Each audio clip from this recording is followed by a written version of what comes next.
it will be quiet. Perfect.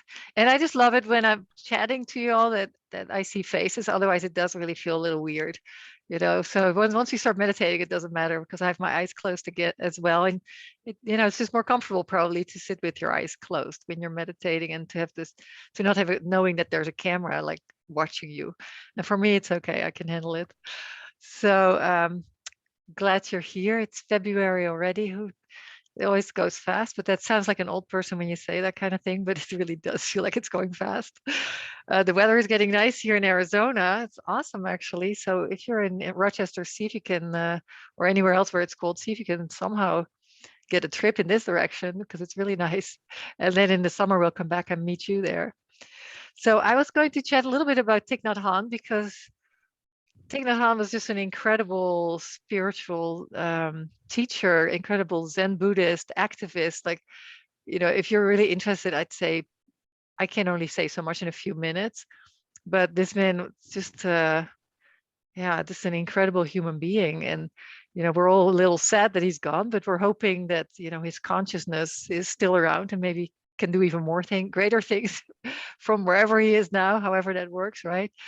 Plus, he has trained so many people that are continuing his tradition, which is all about peace. And this comes from a man who was basically exiled from his own country because he was protesting the Vietnam War.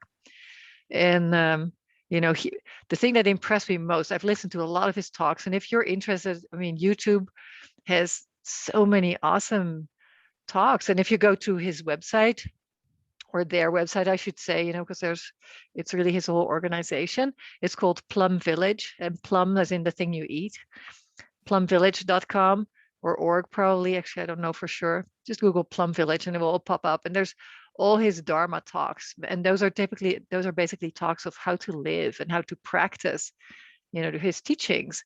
And although those teachings, are originating in Buddhism because he's a Buddhist monk, they're very applicable to whatever is your religion or your belief system, because they really have to do with how do you show up, how do I show up peacefully in whatever situation. So he was very lonely and sad, of course, when he was exiled from his own country, and he said that that's when he really learned to practice and um, really live the teachings that he was very familiar with, because he was a Buddhist monk from the age of 16. And so he learned to forgive the people that basically wanted to kill him or wanted him gone. And he learned to feel really at home no matter where he was. And he said, because really your true home is here inside of you. Oh, thank you, Paul. So plumvillage.org. Um, you know, it's really your body, that's your home. It's not a particular location. So that's really what he had to learn. And that people that he would encounter wherever he was, whether it was in France, where he lived for much of the time, or in America, or wherever, it was all home because he brought his home with him. And so he has a talk on loneliness, for example, and he talks about that particular topic. And then what I love so much is how he teaches his mindfulness, not so much as in this is how you sit with your eyes closed and how you meditate, but more like, actually I have a book here because I'm rereading this one. And this is really worthwhile because it's really teeny tiny chapters. I read it before I go to sleep. It's really nice. You sleep better when you read something that's really nourishing and beautiful. And so it's really tiny chapters, like, it might just be a page, for example, or 2 pages. And it's very practical how to integrate mindfulness in your life. But he writes in a bit of a poetic type of style. It's beautiful. Like one chapter here, our life is a work of art, or aimlessness. He has like a little chapter on that, like, because we're so goal oriented. And he said now and then it's good to just be and stop with the goals. Of course you need goals as well, but you know, let's not have your life just be one big goal, but now and then just be and just be present and just enjoy whatever, whatever you're not doing, whatever you're being at the moment, whatever situation you find yourself in. And he's basically teaching too that no matter what is going on, can you see beauty in this situation? Can you find peace within the situation, no matter what it is? And so some of the practices that I've revamped or become more aware of is, for example, walking from my car to the office. Can I do that mindfully and actually noticing each step? noticing, whatever tree is maybe getting new leaves, or, whatever's going on, other people that I might see, how I feel. Can I relax my shoulders? Can I take a few deeper breaths? So even those really what we call mundane moments and activities, can we do those with full awareness? So he says, it's great if you meditate, but how do you then bring that into your day-to-day life? Can you cut your carrots with awareness? And it's funny because the other day I'm like realizing I was hurrying to make dinner because I wanted to just kind of get it over with and eat. And then I said, okay, stop. Look at this. I have all this food. I have these pretty carrots that are fresh, and I have this, whatever I was making. Can I actually make this a meditation instead of rushing so I have time to meditate later on? Which actually makes no sense. So can I make, can I do like the things that I do on a day-to-day basis? Can I just bring more mindfulness into that? And when you're new to that idea, then I typically suggest, start with something that you really enjoy. I really enjoy showers. Like what a great invention, right? Warm water. And especially I have one of those newer little things that you can adjust. And so I can have like things beating on my neck, and it's fantastic. And maybe have soap that smells good. I mean, taking a shower can just be an incredible experience. But often we're worrying about whatever's happening during the day. We kind of miss the whole experience, right? And so if you do, let's say that's your first thing that you do mindfully every day, maybe that's your practice. Or maybe it is eating your breakfast is going to be something you do in a very mindful way. Or me and the one-on-one were besties. I think the one-on-one is my Zen teacher because I spent a lot of time on that road, and I have learned a lot of lessons on that road. And my latest lesson was I realized that I sort of judge cars. I'm like, why are there so many cars and they're polluting and rah, rah. It's negative. And then the other day I thought, how about I embrace cars? And I can see the beauty in some of the design, and I kind of admire all the people that were involved in creating these cars, getting us to different places, even admire those that are driving well, and even being grateful for those that are not driving well, that were protected and have airbags, and or maybe have good reaction speed. Do you know what I'm saying? Like a situation that I typically don't see as positive, I can start looking for some positives within that situation. I mean, I could be having to ride my bike here every day. I mean, that'd be miserable, right? So especially in the summer, but it would be very far away. I'd have to get up at 3 to get here. So just bringing, his main message is bring more awareness and more positive mindset into your day-to-day situations, being grateful for the things that we have. He said, we're taking a breath. That means we're alive. That's pretty awesome, actually, right? If you're not breathing, it's not good. So, and even when we think about our bodies, can we be grateful for our bodies? Can we be grateful that our heart is beating and pumping blood through the body? Can we be grateful that we have eyes and we can see colors, we can see all these sweet faces, and what a gift. So there's two ways to go through life: as if one is to as if nothing is a miracle, or as if everything is a miracle. And it's good to now and then be reminded of just that. Sometimes we get so bogged down by the things that we don't like and that aren't as great as the people that are on social media, having a million followers. But in a way, it's pretty great what we have going on here. With all that, let's meditate. So sit back in your chair. If you're sitting, if you're lying down, just rest however you like to rest. And maybe, feel free to turn off your camera or keep it on, whatever you want. So get yourself comfortable, and then tense your whole body. Tense your legs, your hips, your arms, your stomach, your neck, maybe even make a face, tighten all the face muscles. Take a breath in and then let it go. Yeah, notice how that feels a lot better right there.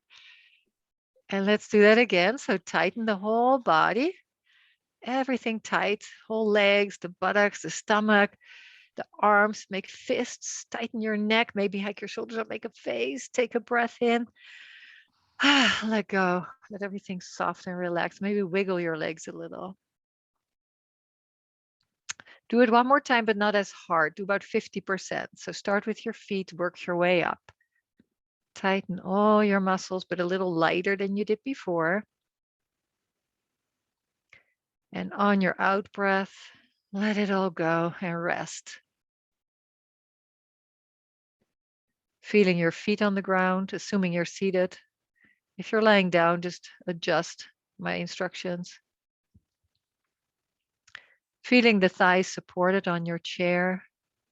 If your legs still feel a little tense, just wiggle them a little bit until they are a little more relaxed, and then just let them end up in a position that's just most relaxed for them. Allowing the bottom, the buttocks to be soft, sinking into your chair.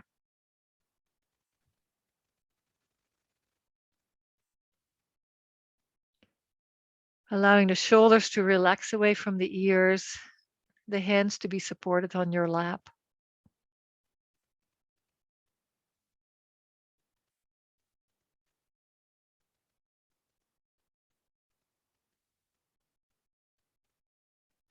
Feeling your spine all the way from your tailbone to the top of the neck. Can you feel where you're supported? And allow yourself to rest into that support.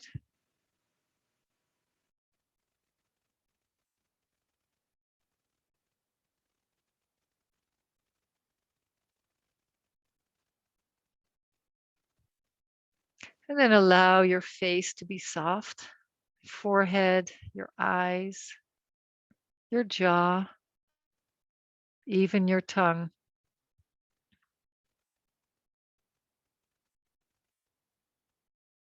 Allow the face to be soft and without expression.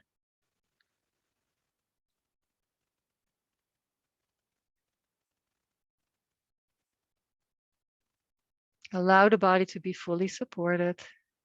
Allow yourself to rest.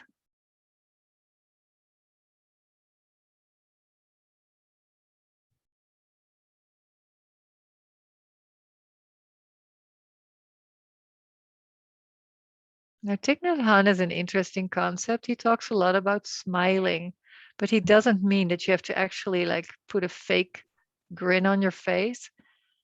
But it's kind of like a 2% smile. Like you can't even see it from the outside. It's maybe even more an attitude of a smile, as if you're smiling. See if that makes sense for you. And perhaps, maybe a little bit of a smile does pop up. It's a-okay, but don't force it. Don't put a tense face. Don't create a tense face. Perhaps even like have an attitude of smiling towards your whole body. So many parts in the body that are doing an amazing job. Often we just give awareness to the parts that aren't doing a good job or that are talking to us, but there's so much happening in the body without us having to even think about it. In a way, that's worth smiling right there. The fact that we can breathe on our own, we can sit upright, we can walk.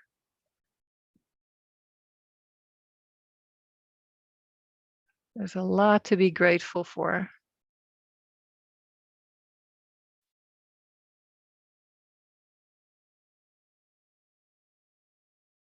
Simply allow yourself to rest with that idea. Just being grateful for your body, being happy with the body you have.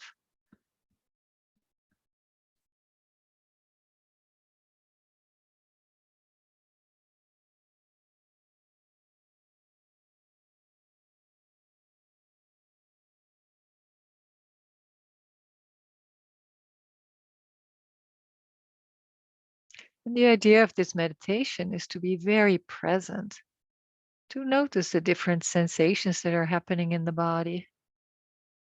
Even notice the thoughts that are moving through our minds. Noticing them and letting them pass by, pass through, like little clouds in the sky, just kind of passing by.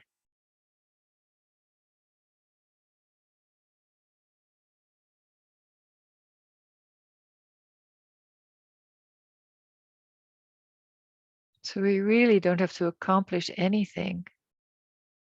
We're just sitting, observing, and resting.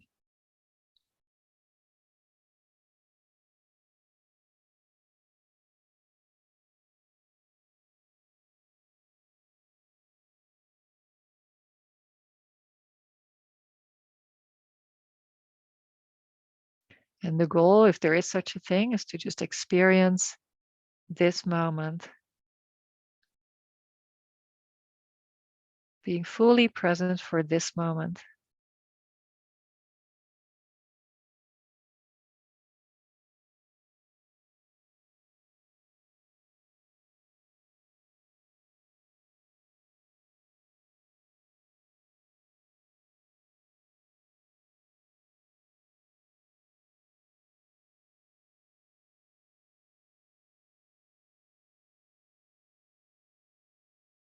Becoming aware of your in-breath, easily, effortlessly, air moving in, followed by your out-breath.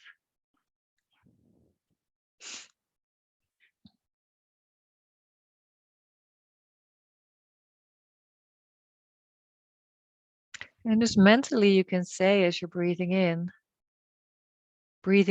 I know that I'm breathing in. Breathing out, I know that I'm breathing out.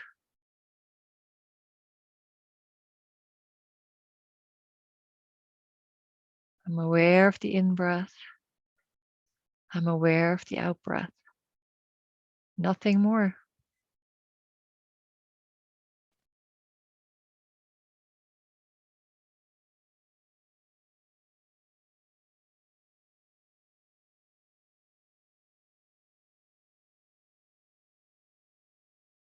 Allowing the breath to be easy, effortless. Noticing the in-breath. Noticing the out-breath.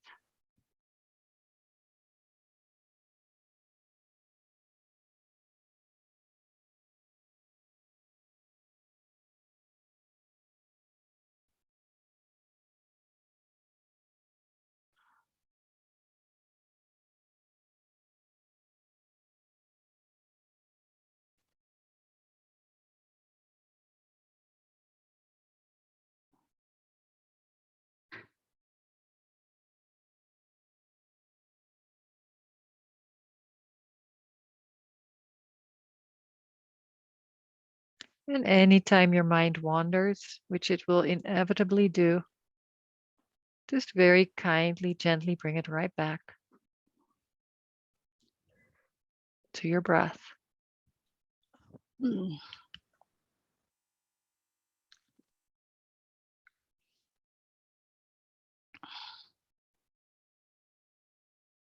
Breathing in, I know that I'm breathing in. Breathing out, I know that I'm breathing out.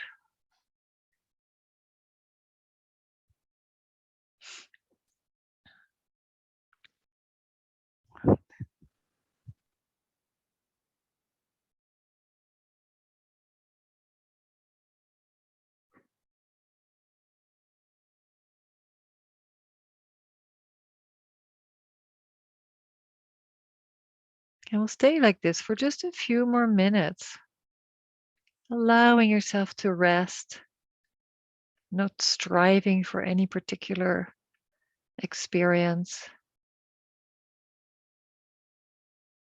but keeping your awareness in the present moment, noticing your breath,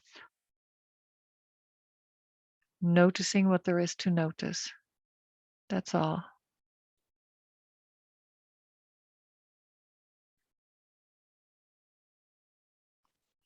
And perhaps having a little sense of smiling on the inside.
Just allowing yourself to rest.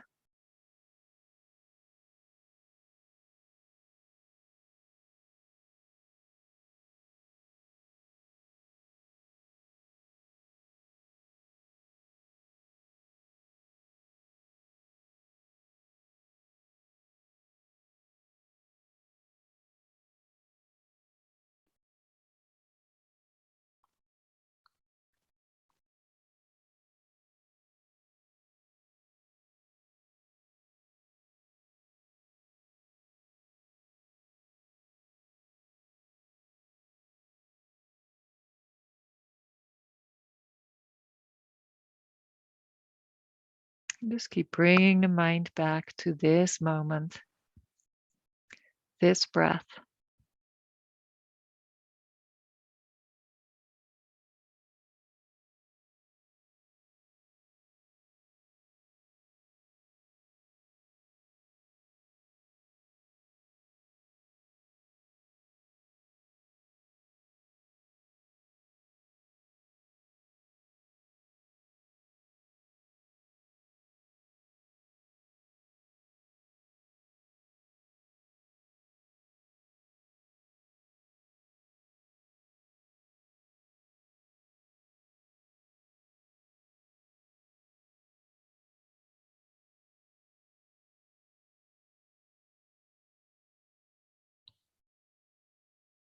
And we'll stay like this for just another minute or two. I'm keeping track of the time so you can really rest.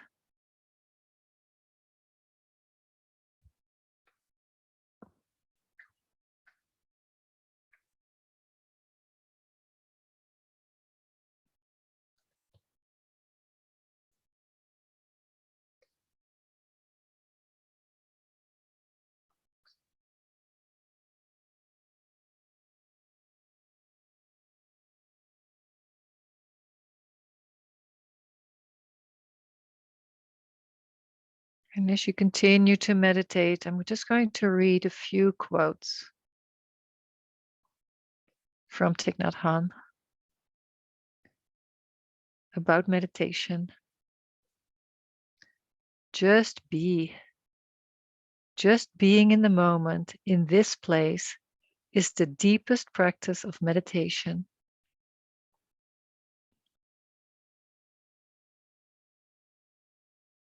Just being in the moment, in this place, is the deepest practice of meditation.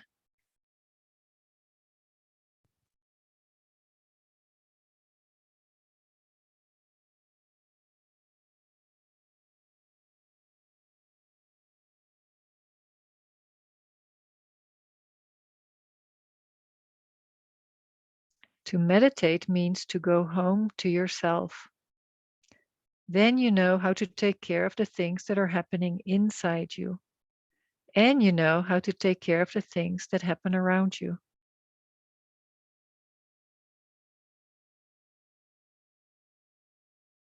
To meditate means to go home to yourself. Then you know how to take care of the things that are happening inside you. And you know how to take care of the things that happen around you.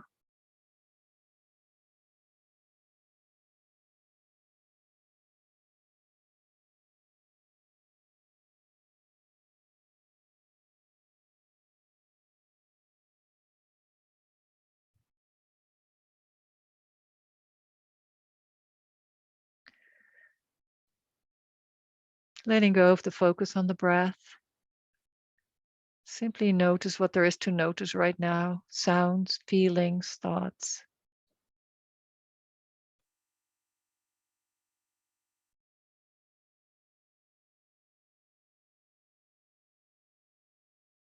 Take a deeper breath in and a complete breath out. And then rub your hands together until they feel nice and warm. And then place both hands over your eyes lightly and allow the warmth of your hands to penetrate your eyes, your skull.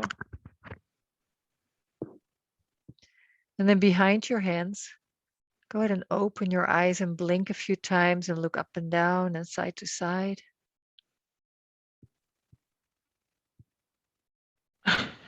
And then with your gaze down, lower your hands and just notice how you feel.